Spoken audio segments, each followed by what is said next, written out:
What can I say about this game that hasn't already been said?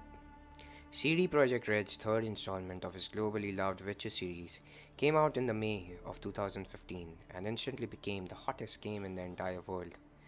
The sheer amount of lovers this game has garnered are almost baffling. The amount of effort those developers back at CDPR have put into this game come to life as you wander into the vast open world setting of the masterpiece that is The Witcher Wild Hunt. You can spend hours and hours exploring, scavenging, and interacting inside this ferocious yet mind numbingly beautiful world, but it still won't be enough, and there will still be so much more to know, get, and learn. It is a unification of beauty, angst,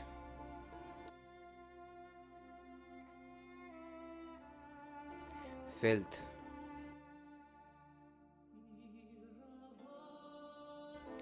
triumph, valor,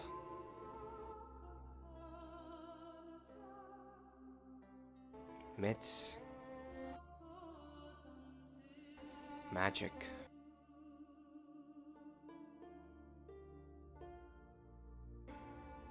ruthlessness,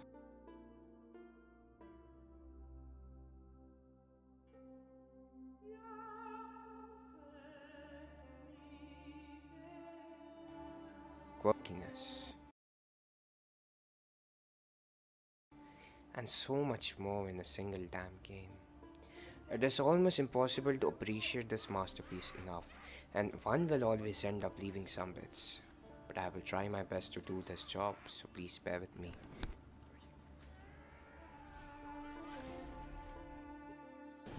The Witcher Wild Hunt resumes the story of its main protagonist, Geralt of Rivia, who is in search of his adoptive daughter, Ciri, who is being pursued by a group of spectres infamously known as the Wild Hunt. The game also sees Geralt of Rivia reunite with his lover, Yennefer of Wengerberg, who makes a video game debut in this edition.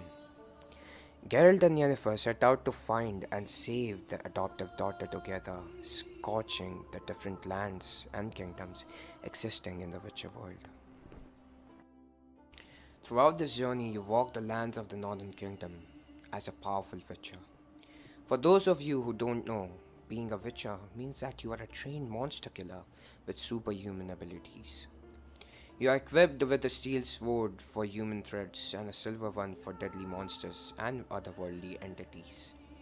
You have a mastery in magical science, each of which helps you immensely in combat and many other quests. You are also an expert in creating different potions, anecdotes, decoctions, crafting bombs, and other weaponry. As you start getting into quests, you pretty much start to wonder if there's anything a Witcher cannot do. As you start leveling up, you are given a choice to enhance your combat skills, your sign intensity, and your alchemy skills based on the points that you are given. You have a vast inventory space that you have to fill by scavenging valuable assets throughout your journey and make the optimum use of it.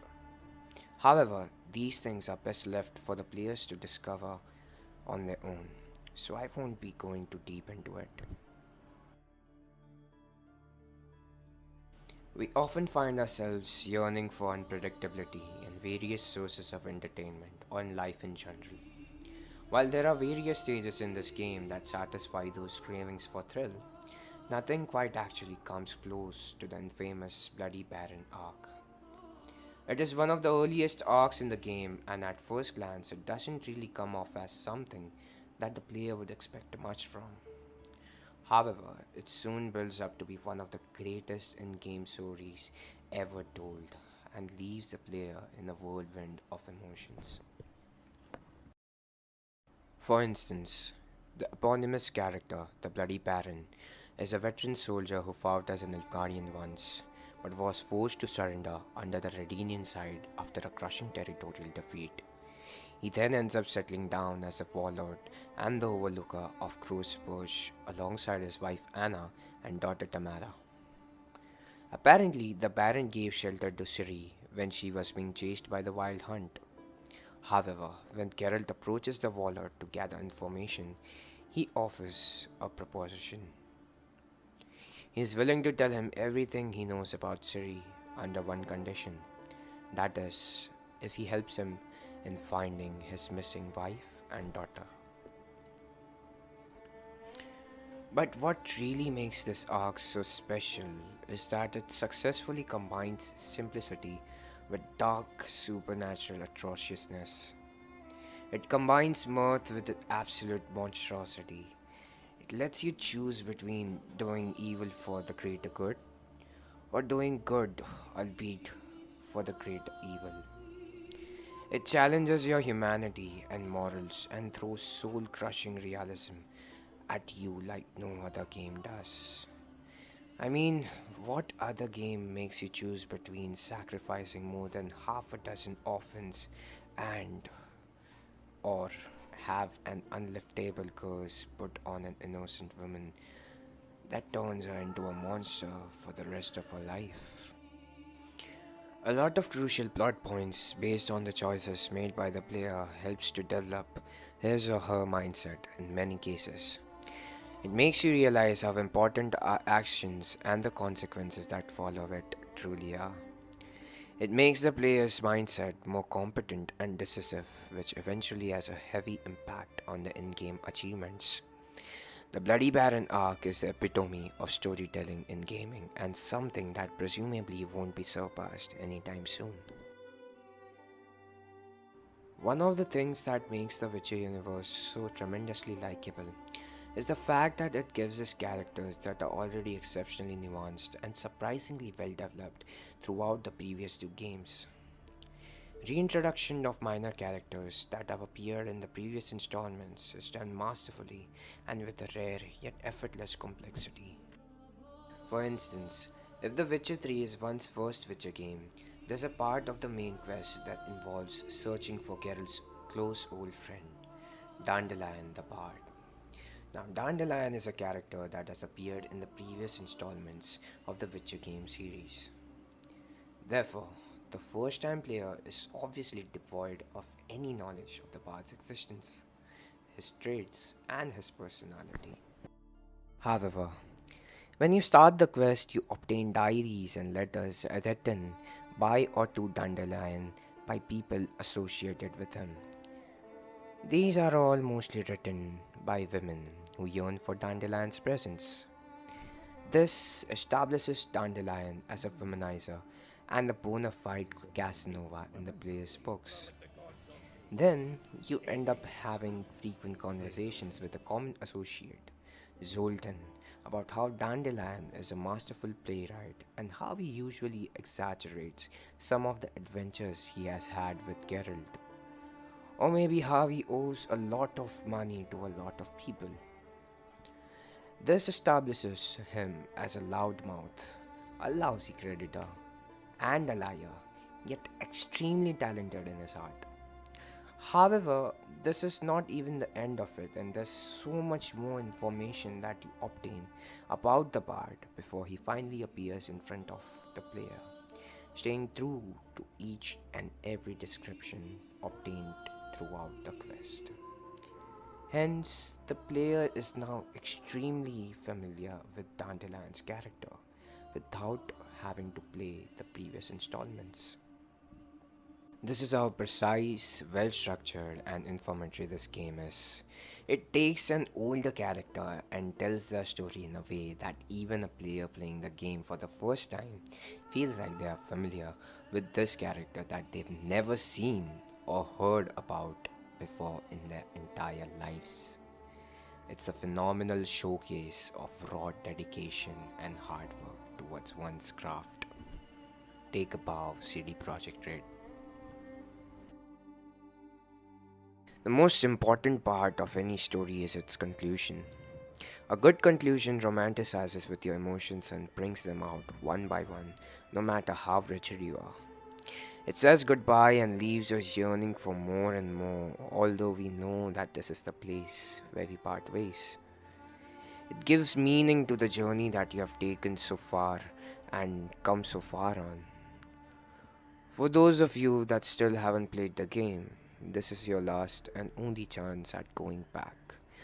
Because there are some really heavy spoilers on the way, so spoiler alert.